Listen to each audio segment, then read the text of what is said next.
Bring back meaning that something has been lost. When you look at the church and you look at the gospel, what would we say that has been lost? So you look at the time of Jesus, hundreds, now a couple of thousands of years have passed, and we say there's a need for a restoration, something's been lost. What was it? Okay, priesthood, meaning authority to act in the name of God. How about ordinances? You know, how to baptize, the ordinances in the temple, the oath and covenant of the priesthood. Good morning. Good morning. So that needs to be brought back. How about fullness of the gospel?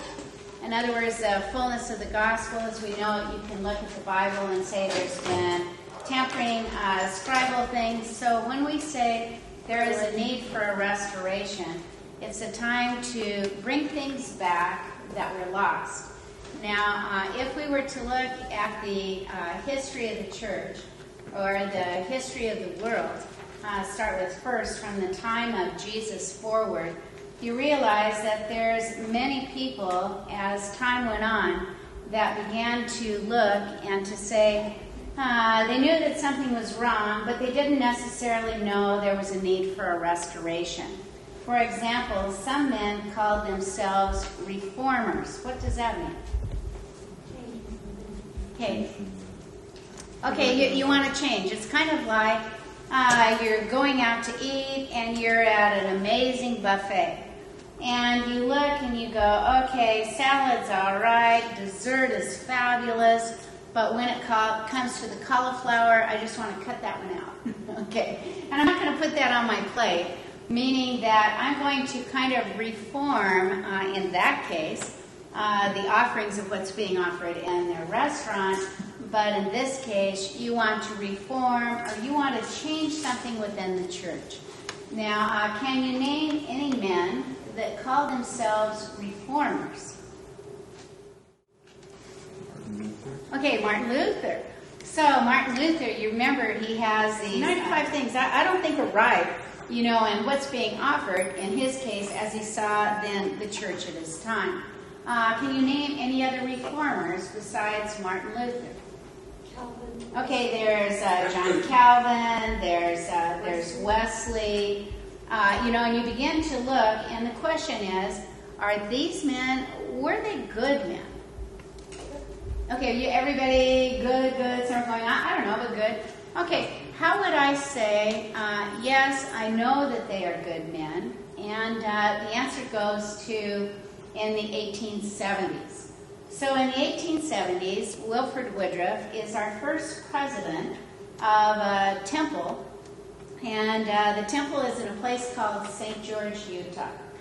And while president of this temple, he describes that one night he said he was there in the temple, and he said these people came to me, and he described them. He said all the signers of the Declaration of Independence. He described, he named Columbus, and then he also named the ones you've named. He named Martin Luther and Calvin and Wesley and many people that were reformers. Wilford describes he goes into the temple font and he does the temple work then for many of these noble and great who had died before. Now, okay, one thing I think is pretty interesting, he not only does the work for many reformers and for Columbus, and for those who signed the Declaration of Independence, but he also does the work for presidents of the United States, with the exception of 3 presidents. Are you curious? Yes. Okay, who are the presidents? And he goes, no, you know, okay. So one president he doesn't do the work for is a man named Martin Van Buren. Joseph had been to see President Van Buren, had showed him all of our troubles, asking for redress from the wrongs, and Martin Van Buren had said no. In fact, Martin Van Buren said, your cause is just, but I will do nothing for you. Another president he doesn't do it for is a man named James Buchanan, who sent an army out to Utah. And the last he doesn't do it for is a man named Ulysses S. Grant, that was reported to be a drunkard, a womanizer, And at one point, Wilford Woodruff was walking through the streets of St. George, Utah, and one of his friends said to him, "Hey, I understand you didn't do the temple work for 3 presidents. How come?" And notice his play on words. He said, "At some point, when their cause is just," good morning, Robert, "at some point when their cause is just, someone will do something for them, but not me." Okay, so you see, okay. So what we've concluded so far, reformers, good people. I'm going to write on the board the name of a reformer that wasn't mentioned, and the reason for writing him on the board is that he is the 5th great-grandfather of the prophet Joseph Smith, and I'm going to tell you about his life, and then we're going to look and see what's the impact of John Lathrop then upon literally the church today. Okay, so John Lathrop, he is a what? Reformer. So John Lathrop, then a reformer. He lives in the country of England, and he, well, all right, we're going to start him out.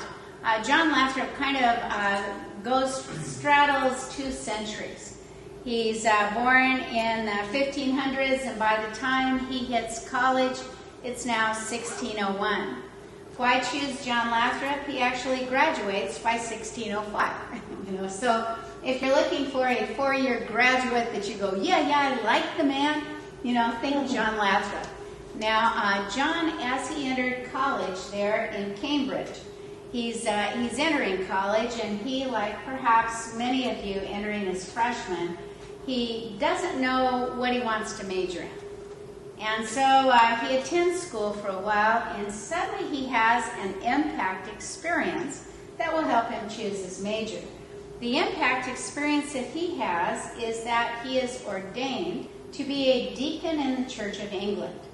And suddenly, he's very, very excited about this, and his conclusion now is he would like to major in theology. Okay, what's theology? Okay, study of God. And with the idea that when he gets his master's degree, in other words, bachelor's, master's, once he has his master's degree, that means he could be ordained in England. Or he could be ordained then, he could be ordained to be then a minister, kind of like a pastor, or some kind of reverend. Now you realize then, Church of England, what drives ordinations to priesthood, and the answer is education.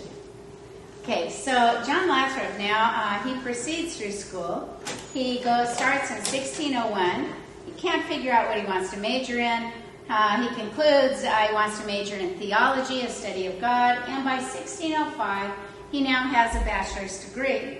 It will take him till 1609, however, to get his master's degree, and upon receiving a master's degree, he is given a small parish about 40 miles outside of London. And in this parish, it means he's the head man.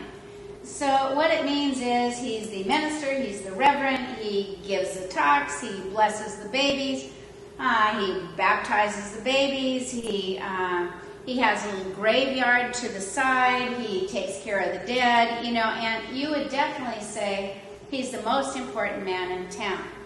Well, you've got all kinds of little parishes in this Church of England, and a lot of them then very close to London. But John Lathrop starts to stand out. And the way he stands out is he's an incredible speaker. And literally, royalty will come all the way from London just to hear one of his speeches being given by this John Lathrop. Well, okay, in the meantime, he's married, he has a family, and time passes. The year is now 1623. Notice he's been a reverend for, about not quite 15 years. But you would say he's very established in his community. People are talking about him in London. They're saying, we're going to move this guy up. In other words, he's out there in that parish. He's so good. Let's bring him in closer, and who's to say? Perhaps one day, he has some big, noble title. Well, in 1623, John Lathrop has a question. And you'd say it's a simple question, but what he wants to do is he wants to make some kind of a chart, we'd call it today, to be able to trace his authority back to Jesus Christ. Now, you realize all you men can do that. But John Lathrop, 1600, he just, it's kind of like a decoration for his office. But he decides that he will write to his old professors back there in Cambridge, and he will write to others that had ordained him then in this Church of England to be able to function as this important man in a small little town. Well, he writes a series of letters, and really is frustrated. Some don't answer, they've died or, kind of space it. It's probably like all your emails you get. You want to go, what? I need an answer here. And, okay, so some don't respond. And some respond, but basically their answer is, hey, leave it alone. It doesn't matter. You just go ahead and do what you're doing. Well, suddenly it starts to matter to John. You ever had a small idea and you think, oh, wow, that's nothing. And suddenly it's just bigger than neon lights. And he's now going into London. He's checking in the archives. He's trying to trace this authority out. And finally, in 1623, now stands up in front of his congregation. He's been, kind of like the head man in town for well over a decade. And he announces to his congregation, authority to act in the name of God is not upon the earth. And he then literally says, and he walks away from his employment. Okay, do you like him? Okay, why would you like him? He's a rebel. Okay, good. He's a little bit of a rebel. Maybe he's that, what we did yesterday, no do be. He's drawn his line in the sand. And by this point, he's got all these kids. He's got a wife that's dependent on him, and suddenly no job. So he goes from very important, and like the small pond, very important, to suddenly he's a hiss and a byword. Well, okay, adding to what will eventually be his woes, he decided that he would form an independent church. Now, at that time in England, 16th century, they only recognized one official church, and it was the Church of England. And if you formed another church or you attended another church, you were called a heretic. What does that mean? Okay, you are a rebel, right? You are a heretic. And then you'd say, what could happen to you if you were a heretic? Well, you could be burned. You'd have a choice. You could be burned at the stake. You could be hung until dead. Or you could be tarred and feathered. Feathered was to show you mocked the man. Well, okay.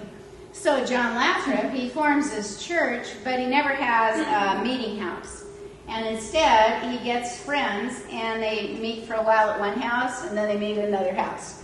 And, it's dark, and they're all going to, and what they're doing, they're searching the Bible for what will it be like when there is authority to act in the name of God upon the earth. Mm-hmm. Well, okay, finally he's got 40 friends. In other words, everybody liked to hear him speak, and we don't care who the new preacher is in our big church, but we want to go hear the guy that, is actually filled with the Spirit. Something's pretty wonderful. And so they're meeting from house to house, and finally they are raided now. As they are raided, they are taken to a place called the Newgate Prison. And in the Newgate Prison, it's also called the Clink. So if you've ever said, oh, my friends, they're in the Clink, it goes way back to this old kind of prison. All 40 of them are now rounded up. They are placed in almost like you would call it a dungeon. And as they are in this kind of prison/dungeon, each man is told the way to get out is easy. All you have to do is there's a piece of paper, and it's called the Oath of Supremacy. You just need to be able to sign your name saying that the King of England is not only supreme, meaning active supremacy, he is not only supreme then in all government affairs, but he is also supreme in church affairs. John will now see every one of his followers go, wait a minute, how do I get out? Just sign my name? Sure, let me just sign. Dotted line, great, I'm home tonight.